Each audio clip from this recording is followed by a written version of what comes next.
कोई देख भी नहीं पाता है। यूट्यूब में वचन भी डाल रहे हैं और यहाँ का आराधना भी डाल रहे हैं, पता नहीं है, क्योंकि जहां खुलना चाहिए, जहां देखना चाहिए, कुछ नहीं। क्योंकि परमेश्वर के प्रिय लोगों, आप अपने आप को कभी मत भूलिए, आप अपने नहीं हो। आप अपने नहीं हो। यदि आप कहते हो यीशु मेरा प्रभु है, तो आप प्रभु के। हालेलुया। आप अपने नहीं हो, प्रभु के हो। इस बात को मत भूलना। मैं मेरा ही हूं मत बोलिए। आपको ये बोलना है मैं प्रभु का हूं। बोलिए मेरे साथ, मैं प्रभु का हूं। प्रभु के लिए जीऊंगा, प्रभु के लिए मरूंगा, उसके बाद जाकर भट्ठी जाऊंगा, उसके बाद जाके झगड़ा करूंगा, उसके बाद जाकर चोरी करूंगा। ऐसा करना है। आप प्रभु के हैं तो प्रभु गाली देगा क्या आपके मुंह से? आप प्रभु के हैं, इस बात को कभी मत भूलिए। परमेश्वर के प्रिय लोगों,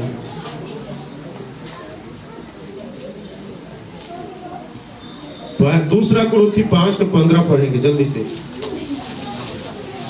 दूसरा कुरिन्थी 5वां अध्याय 15 पद। बातचीत कोई नहीं करेगा। और वह इस निमित्त सबके लिए मरा कि जो जीवित हैं वे आगे को अपने लिए ना जिए, परंतु उसके लिए जो उनके लिए मरा और फिर से जी उठा। हालेलुया।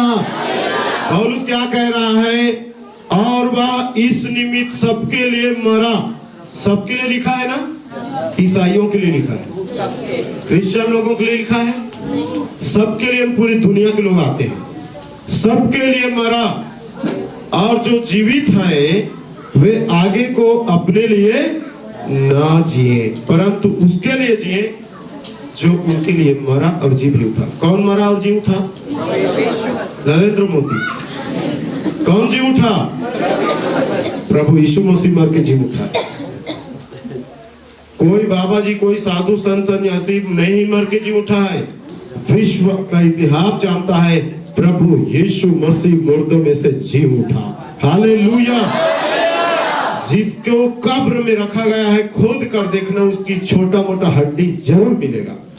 लेकिन आज हमारे प्रभु यीशु मसीह के कब्र में जाइए, इज़राइल देश यरूशलेम में गुलगुता नामक, जहां पर क्रूस से उतार कर उसको जो कब्र में रखा गया था, तो देखना उस कब्र में वो खुला है आज तक। हालेलुया।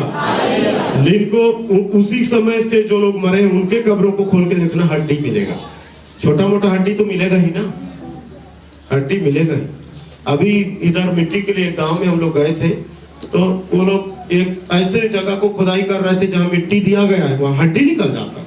हमारे गांव में खुदाई की, पूरा हड्डी निकल गया, क्योंकि वहां नीचे दूसरा व्यक्ति गड़ाए थे और जगह की कमी से अब वो जमीन बराबर हो चुका है, कुछ चिन्ह है ही नहीं है, तो हड्डी निकल गया, मुंडी निकल गया। फिर उसको मिट्टी से दबाकर दूसरे जगह खुदाई की। लेकिन प्रभु यीशु मसीह का कोई हड्डी मुंडी नहीं निकलने वाला। हालेलुया। यीशु मसीह जीवित है, आपके लिए स्वर्ग बैठकर प्रार्थना कर रहा है और आत्मा के रूप में आपके अंदर है। हालेलुया। हमारा प्रभु मुर्दों में से जी उठा है, इसलिए वो हमारे लिए जिया, आप भी उसके लिए जिए। इसलिए पौलुस बोलता है जीना मसीह और मरना लाभ है। यीशु मसीह के लिए प्रभु ने इसलिए आपको चुना, छुड़ाया, बचाया। परमेश्वर के प्रिय लोगों, गलाती 2:20 में यह बात लिखा हुआ है। थोड़ा समय और सह लीजिए। गलातियों की पत्री को खोले हम पुनः एक बार। गलातियों की पत्री समझ में आ रहा है? नहीं तो बंद कर दूंगा भाई। अस्कटा रहे हैं? बोर लग रहा है? लग रहा, फिर भी मत बोलिए। गलातियों की पत्री 3 अध्याय 11 और 12 पद, और यहाँ पर लिखा हुआ है, पर यह बात प्रकट है कि व्यवस्था के द्वारा परमेश्वर के यहाँ कोई धर्मी नहीं ठहरता, क्योंकि धर्मी जन विश्वास से जीवित रहेगा। हालेलुया। अब आपको ये बातें मैं बता रहा हूँ, पौलुस कैसे जिंदा है, पौलुस किस आधार में जीवित है। आप भी बोलेंगे कि हम यीशु मसीह के लिए किस आधार पर हम जीवित रहे, यीशु मसीह के लिए हम किस आधार पर जिए, हम कैसे जिंदा रहे। तो उस प्रार्थना का उत्तर पौलुस यहाँ पर दे रहा है और वो कहता है कि परमेश्वर के यहाँ कोई धर्मी नहीं ठहरता, क्योंकि धर्मी जन विश्वास से जीवित रहेगा। हालेलुया। हम किस आधार पर जीवित रहेंगे? विश्वास से। किस आधार पर हम जीवन जिए? विश्वास के द्वारा। जो कुछ प्रभु ने हमारे लिए, आपके लिए किया, उन बातों पर हम विश्वास करके जिए।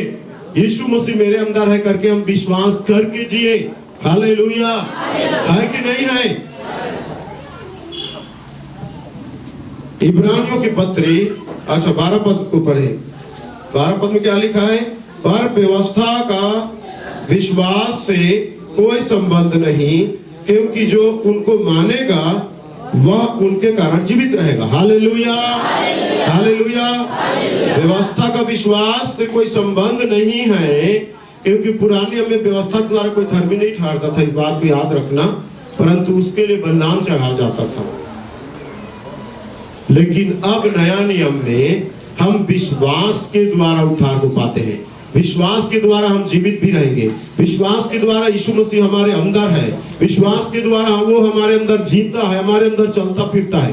पौलुस जितनी बातों को बोल रहा है वो विश्वास के कारण बोल रहा है, क्योंकि उसके अंदर मसीह है और वो विश्वास के आधार पर अपने लिए नहीं परंतु प्रभु के लिए जीवन को व्यतीत कर रहा है। हालेलुया। इब्रानियों 10 अध्याय और उसका 38वां पद क्या लिखा? 38वां पद में 10 का 38 पद ऐसा लिखा है, पर मेरा धर्मी जन विश्वास से जीवित रहेगा, और यदि वह पीछे हट जाए तो मेरा मन उससे प्रसन्न न होगा। प्रभु के राज्य में जो जीना चाहता है, आगे बढ़ना चाहता है, विश्वास के कारण ही जीवित रहेगा। यहाँ पर लिखा है मेरा धर्मी जन किससे जीवित रहेगा? विश्वास से जीवित रहेगा। हालेलुया। आप बोलोगे मसीह के संग जीवन जीने के लिए तो कुछ चाहिए। क्या चाहिए आपको? मसीह के पीछे, मसीह के लिए, परमेश्वर के लिए जीवन जिए के लिए पैसा चाहिए? विश्वास के द्वारा जीवित रहेंगे। आपके लिए प्रभु ने जो किया वो काफी नहीं है? आपके लिए वो मर गया, आपके लिए आकर 33.5 वर्ष तक जीवन बिताया, और आज जीवित है तो आपके लिए ही जीवित है। हालेलुया। हालेलुया। अभी आप लोगों को ये बातें बताऊंगा जो मैंने उत्तर बताया कि और मसीह के लिए कैसे जीवित रहे या मसीह के लिए कैसे जिए? विश्वास से जिएंगे। हालेलुया। जो विश्वास को छोड़ देता है वो मसीह के लिए नहीं जी सकता। इधर ध्यान से सुनिए, जो विश्वास को छोड़ देगा वो प्रभु के लिए नहीं जी पाएगा, प्रभु के राज्य के लिए कुछ नहीं कर पाएगा, क्योंकि उसको विश्वास ही नहीं है। तो वो क्या करेगा? क्योंकि कुछ करने के लिए पहले किसके लिए जीना पड़ेगा? मसीह के लिए। आप अपने परिवार के लिए जिंदा हूं बोलेंगे तो उनके लिए जीवित रहेंगे, तभी कुछ कर पाएंगे। लेकिन पहला जीवन किसके लिए है? संपूर्ण जीवन प्रभु के लिए। हालेलुया। हालेलुया। अब मैं और एक उत्तर बता के बंद करूंगा। यदि हम शरीर में धरती पर मसीह के लिए जिएंगे तो वह हमें सर्वदा का जीवन देगा, सर्वदा का जीवन प्रदान करेगा। हालेलुया। ध्यान से सुन लीजिए, यदि आज आप प्रभु यीशु मसीह के लिए मरते दम तक जियोगे तो वो आपको सर्वदा के लिए जीवित करेगा। हालेलुया। यदि आप प्रभु के लिए मरते दम तक जीवित रहोगे, जीवन बिताओगे, तो हमेशा के लिए वो आपको जीवित रखेगा, जीवित करेगा, हमेशा के लिए जिंदा रखेगा। परंतु यदि हम अपने लिए जिएंगे तो हमेशा के लिए मर जाएंगे और फिर कभी दोबारा जी नहीं पाएंगे, जिंदा नहीं हो पाएंगे। प्रकाशित वाक्य की पुस्तक 20 अध्याय 4 पद को देखिए। प्रकाशित वाक्य की पुस्तक 20 का 4। सब खोल लिए? फिर मैंने सिंहासन देखे और उन पर लोग बैठ गए और उनको न्याय करने का अधिकार दिया गया। मैंने उनकी आत्माओं को भी देखा जिनके सिर यीशु की गवाही देने और परमेश्वर के वचन के कारण काटे गए थे, और जिन्होंने ना उस पशु की और ना उस मूर्ति की पूजा की थी और ना उसकी छाप अपने माथे और हाथों पर ली थी। वे जीवित होकर मसीह के साथ 1000 वर्ष तक राज्य करते रहे। हालेलुया। ध्यान दीजिए, अभी हमारा शारीरिक मृत्यु हो भी जाएगा तो हम एक दिन जीकर उठने वाले हैं, लेकिन ये कब होगा? हम अभी प्रभु के लिए जिएंगे तब, और अपने लिए, समाज के लिए, संसार के लिए, दुनिया के लिए आप जियोगे तो दोबारा आप नहीं जियोगे, दोबारा जीवित नहीं हो पाओगे आप। किसमें? थिस्सलुनीको पुस्तक में है ना,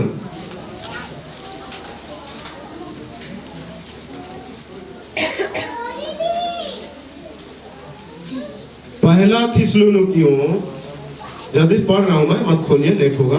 पहला थिस्सलुनीकियों उसका 4 अध्याय 13 पद से ध्यान से सुनिएगा। हे भाइयों, हम नहीं चाहते कि तुम उनके विषय में जो सोते हैं अज्ञानी रहो। ऐसा ना हो कि तुम दूसरों के समान शोक करो जिन्हें आशा नहीं। ध्यान से सुनिए, जो लोग मसीह में सो गए हैं, मतलब जो मसीह में शारीरिक रीति से शरीर जिनकी मृत्यु हो गई है, उसको यहाँ पर पौलुस बोलते हैं सो गया। मसीह में जो मरते हैं, मसीह के लिए जीकर जो मरेगा उसको मृत्यु नहीं बोलेंगे, सो गया बोलते हैं, क्योंकि वो फिर से सो गया, वही जागेगा। समझ में आ रहा है? लेकिन संसार के नजर में वो मर गया, लेकिन मसीह की नजर में वो सो गया, क्योंकि मसीह एक दिन बादलों पर आएगा, वो जीकर उठेंगे। नीचे समझा रहे, देखो, क्योंकि यदि हम विश्वास करते हैं, क्या करते हैं? क्योंकि विश्वास के बिना प्रभु का राज्य नहीं चलता। पूरा विश्वास में टिका है, इस बात को याद रखिए। इसलिए मैं भी जी उठूंगा करके विश्वास करेंगे तभी जी उठेंगे, ये भी बात याद रखना। यीशु मसीह अभी भी आ जाएगा, तो यदि आप इस बात पर विश्वास करते हैं, प्रभु जब आएगा मैं बदल जाऊंगा, उठा लिया जाऊंगा, जी उठूंगा, तभी जी के उठेंगे। अब आप बोलेंगे मैं सब बात पे विश्वास करता हूँ, लेकिन मैं यीशु मसीह आएगा तो ये मुर्दे जी उठेंगे, हम बदल जाएंगे। नहीं, मैं इन बात पर विश्वास नहीं करता, क्योंकि इस बातों को मैंने देखा ही नहीं, सुना नहीं, ना साइंस बताता है, ना कुछ नहीं। तो प्रभु वो काम करता है जो साइंस नहीं कर सकता। दुनिया का साइंस को बनाने वाला कौन है? मनुष्य। जो भी बनाया, साइंस विज्ञान बोलते हैं, ये सब को जन्म देने वाला कौन है? मनुष्य तो है।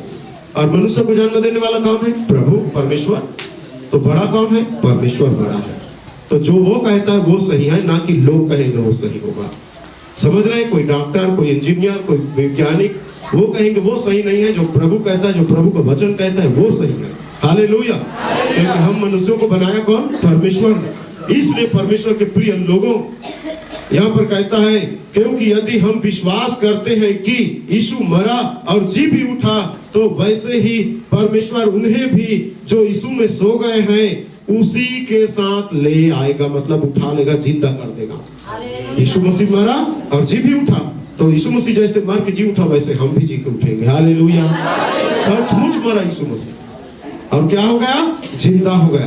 तो वो भी हमको एक दिन जीवित करेगा और ले आएगा। लिखा है, क्योंकि हम प्रभु के वचन के अनुसार तुमसे यह कहते हैं कि हम जो जीवित हैं और प्रभु के आने तक बचे रहेंगे, सोए हुओं से कभी आगे ना बढ़ेंगे। क्योंकि प्रभु आप ही स्वर्ग से उतरेगा, उस समय ललकार और प्रधान दूत का शब्द सुनाई देगा और परमेश्वर की तुरही फूंकी जाएगी, और जो मसीह में मरे हुए पहले जी उठेंगे। हालेलुया। तब हम जो जीवित हैं और बचे रहेंगे उनके साथ बादलों पर उठा लिए जाएंगे कि हवा में प्रभु के साथ मिले। इसी रीति से हम सदा प्रभु के साथ नहीं रहेंगे। क्या लिखा है? सदा प्रभु के साथ। मोर चेहरा में बाइबिल लिखा है। बाइबिल जिनके पास है वो बाइबिल को जरूर देखना। इसलिए जो एक बार जीकर उठेगा वो सर्वदा प्रभु के साथ रहेगा। हालेलुया। इसलिए मैंने बोला जो आज प्रभु के लिए जिएगा वो सर्वदा प्रभु के साथ जिएगा। हालेलुया। प्रकाशित वाक्य 21 अध्याय का 4 पद पढ़िए। ये समझाना चाहता हूं भाई, क्योंकि लोग यही बोलते हैं, चेलों ने यही बोला, प्रभु आज हम आपकी सेवा करेंगे। देखो हम तो जाल को छोड़ दिए, कितना बड़ा बड़ा मछली मारते थे, मछली बेचते थे, मछली से परिवार चलाते थे। प्रभु हमने घर परिवार मछली मारना सब कुछ छोड़ के आपके पीछे हो गए, हमको क्या मिलेगा? आज यही ज्यादातर लोगों का प्रश्न रहता है। ध्यान से सुनिए, इधर ध्यान दीजिए। और इसी प्रश्न से आप लोगों को लोग पूछते हैं, अरे तुम यीशु मसीह की संगति में जाओ, क्या मिलेगा तुमको? क्या मिलता है? जाकर 3 घंटा 4 घंटा 5 घंटा बैठे रहते हो वहां, हालेलुया बोलते रहते हो, क्या मिलता है? क्या मिलेगा? चेलों का भी यही प्रश्न था, हमको क्या मिलेगा? अरे देखिए, युगान युग का जीवन मिलेगा, हालेलुया। सर्वदा यदि आज हम प्रभु के लिए जिएंगे, हम सर्वदा प्रभु अपने साथ रखेगा। 21 अध्याय 4 पद, और वह उनकी आंखों से सब आंसू पोंछ डालेगा, और उसके बाद न मृत्यु रहेगी, और न शोक, न विलाप, न पीड़ा रहेगी, पहली बातें जाती रही। Hallelujah, hallelujah. आपने यहाँ पर पढ़ा पहला थिस्सलुनीकियों 4:17 में, हम सर्वदा सदा प्रभु के साथ रहेंगे, सदा प्रभु के साथ हम जिएंगे। ये बात प्रभु यीशु मसीह ने यूहन्ना रचित सुसमाचार 11 अध्याय में बोले। खोलिए जल्दी से यूहन्ना 11 अध्याय, यूहन्ना रचित सुसमाचार 11 अध्याय उसका 26 पद में देखिए क्या बोला प्रभु ने। और जो कोई जीवित है वह मुझ पर विश्वास करता है, वह अनंत काल तक ना मरेगा। हालेलुया। जो कोई प्रभु के लिए जीवित है, जो कोई प्रभु पर विश्वास करता है, जो प्रभु के लिए जिएगा, वो अनंत काल तक नहीं मरेगा। मतलब दोबारा वो मृत्यु को कभी देखने वाला नहीं है। इसलिए यहीं से डिसीजन ले लीजिए, डिसाइड कर लीजिए, निर्णय ले लीजिए कि आपका बचा हुआ जीवन आप किसके लिए जियोगे। अपने लिए जियोगे, अपनी इच्छा के लिए जियोगे, अपनी लालसा के लिए जियोगे, अभिलाषा के लिए जियोगे, केवल घर परिवार के लिए जियोगे, समाज के लिए, जो संसार के लिए जियोगे, या प्रभु के लिए जियोगे। क्योंकि आपको रात दिन केवल आपकी चिंता खाती है, अपने ही लिए बस। प्रभु के लिए क्या किया? जब आप यहाँ से आप जाओगे, क्या लेके आया मेरे लिए पूछेगा, क्या किया मेरे लिए, देखेगा, बोलेगा इसका पुस्तक खोला जाए, कितना साल जिया, जीवन बिताया। मोहन पास्टर का ही उदाहरण देना, दूसरे लोग चिढ़ जाएंगे। मोहन पास्टर का रिकॉर्ड खोलेंगे, लेकिन ऐसा मत सोचिए, मैं नहीं बता रहा हूँ कितने दिन जिएंगे। बोलेगा 95 साल तक जिया। ताली बजाइए आपके पास्टर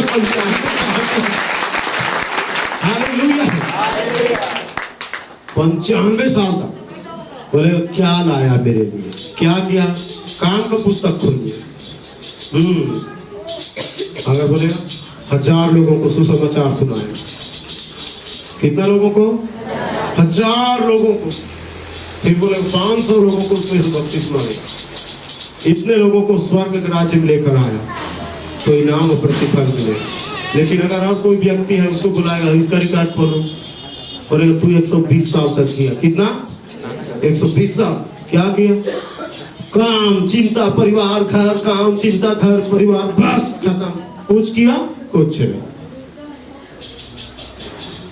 बाइबल में लिखा है आप मरते हैं तब न्याय होगा उस दिन, आपके काम आपके साथ हो लेते हैं। क्या हो लेते हैं? काम।